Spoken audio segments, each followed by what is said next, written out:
Cards numbered 1 through 50 are shuffled in a bin. One card is randomly selected. What is the probability of selecting a number that is a multiple of 10?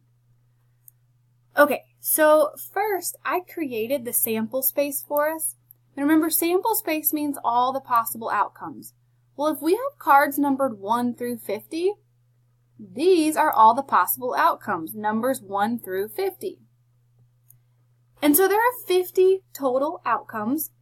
That's going to be important because remember, in probability, it's the number of favorable outcomes over the total outcomes. So it's basically what you want to happen over all of the options. I want multiples of 10, so I'm going to go through and circle every multiple of 10. 10, 20, 30, 40, 50. There's 5 possible things that I want, and there's 50 total cards. Now, if we reduce this, we could divide the top and the bottom by 5, and we would get 1/10. So I have a 1 out of 10 chance of pulling a multiple of 10.